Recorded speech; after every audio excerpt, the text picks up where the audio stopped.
Morning guys, John Jones here from the Reddish Rascals. It's 6 o'clock on Saturday the 16th of May. I'm down at the allotment now. The sun's just coming up in my eyes, that's why I'm squinting a bit. You might be able to see the reflection off my glasses.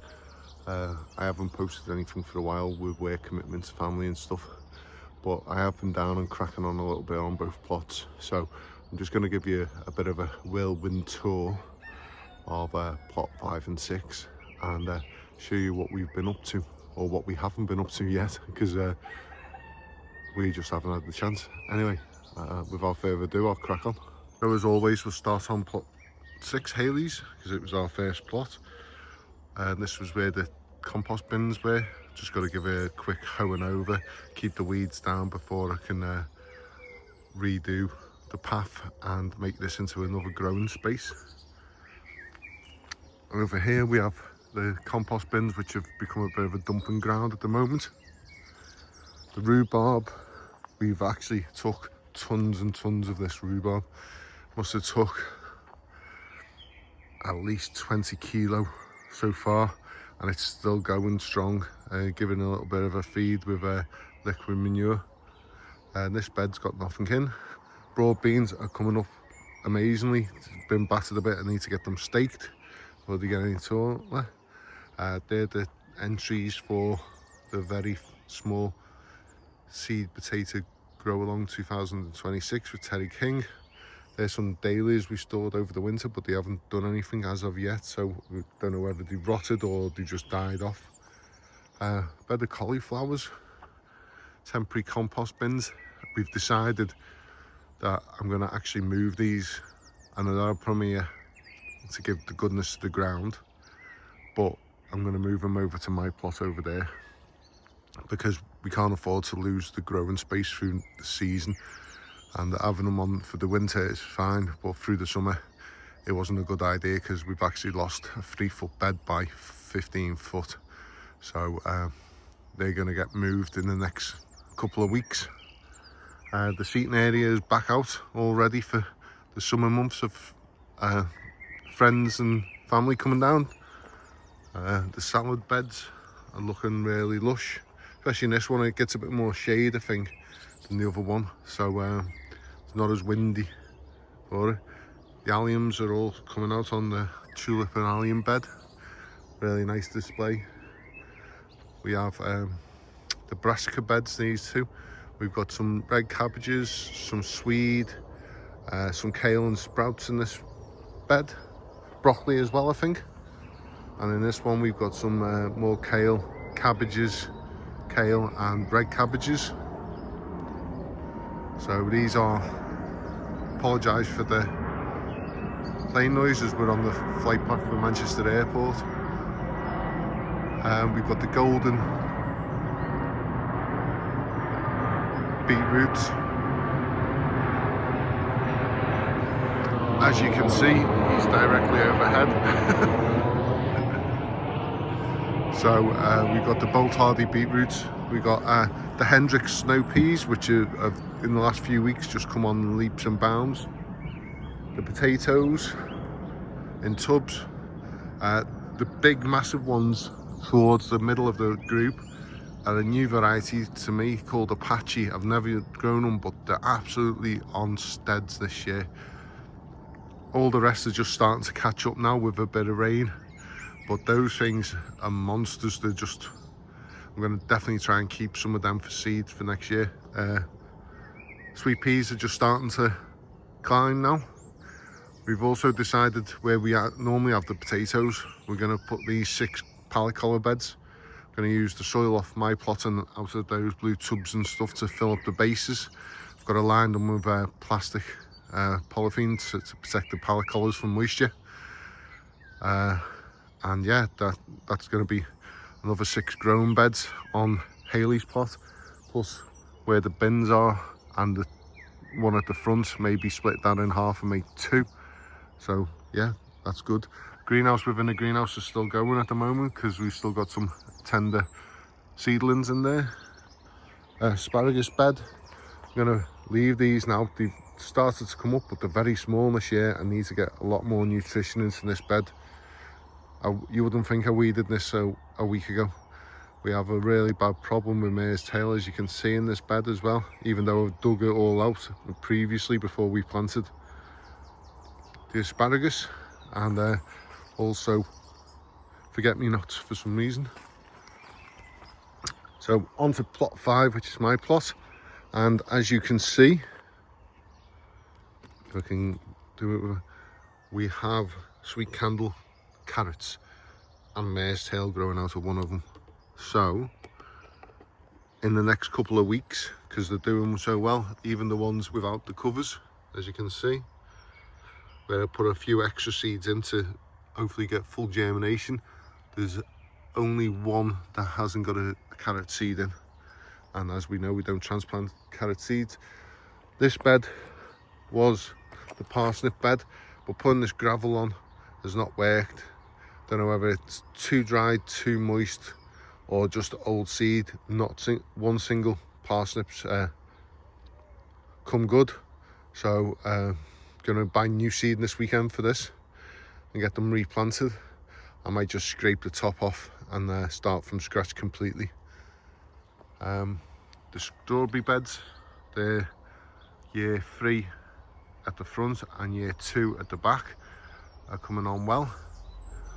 Our pear tree, which is the first time we've actually got pears forming, fingers crossed they'll stay. But the idea I had of putting the comfrey at the base of the tree is doing amazingly well. This is the Bokken 14, which doesn't spread, I hope. So that will bring up nutrients from deep down with its taproot. We'll get 2 harvests a year of the comfrey from here for the comfrey tea or concentrate, whichever one it is that we're going to put them in, and then the final cropping in September, which we won't take any, we'll leave to fall naturally and rot down over the winter for the tree to get its nutrients. So this is the other bed of carrots that I did. They're not too badly thinned, to be honest. I'm quite impressed with myself. Need a few weeds taken out. We've got the 2 beds of first year strawberry runners. They're coming on really well, looking really healthy and perky. The other bed, I haven't planted these carrots yet because of work commitments and home life. The summer fruit and raspberries, I'm going to zoom in a bit, are full of flower heads, so fingers crossed we'll get a good crop off that plant, at least a few off this one.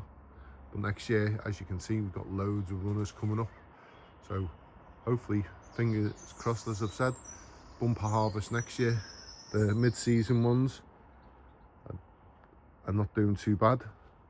Then we've got the autumn fruiting along here, which is still plodding along. We've got our blueberry bushes. We've got our 2 blackcurrant bushes. And the golden raspberries. All needs a good weeding after that rain. As you can see, we've got doves, wood pigeons, everything trying to eat everything. Our red currants are doing well. This is the bit that I've been doing. So on the paths on my plot at the top, because it was 2 half plots, which I've managed to clear all from the black plastic all the way down to here. The gentleman used stones from everywhere, brick, and just filled the paths, but never did anything with it. He just left it like that as a walking platform. As you can see, there's boulders and everything in it. So I've been taking it off and I've been trying to get rid of it.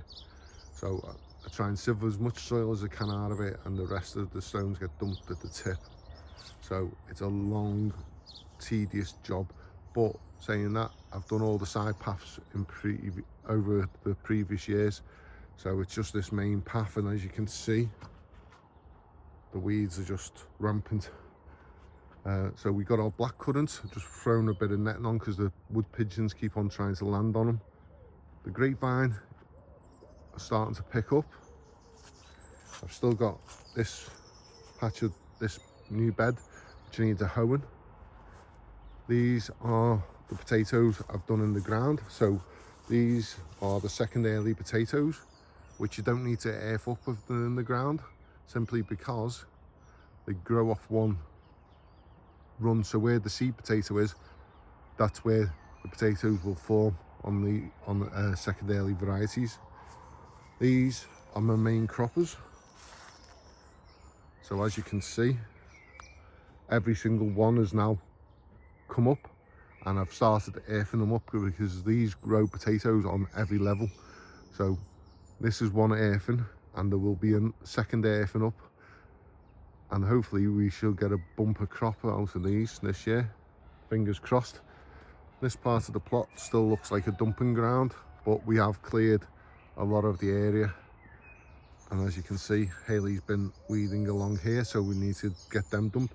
The garlic, forgot to mention this, is doing well. So this month is the month that they start to bulk up, so this is when you need to start feeding. On these elephant garlic here, I don't know if you can see, the scapes are starting to come up. So these will get fed minimum once a week, and obviously the other 3 beds will get fed as well at the same time. These are my exhibition onions, which are starting to thicken up now, if you can see on this one.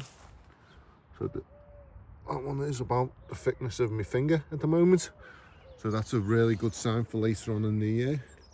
I know I'm taking a bit of a risk with the allium leaf miner getting into these, but because they're raised, I don't know whether they'll get affected as much as being at ground level. We just have to wait and see. But yeah, they're looking really good and healthy. And these were the ones that were in a week earlier, and they're also the thickness of my finger. So they're starting to neck out now, so that's good. So I'm just going to walk down to this end of the plot, because all this brick path's got to come up, all this crazy paving's got to come up, so it's a slow, methodical job. But just thought I don't normally show you from this end of the plot what it looks like.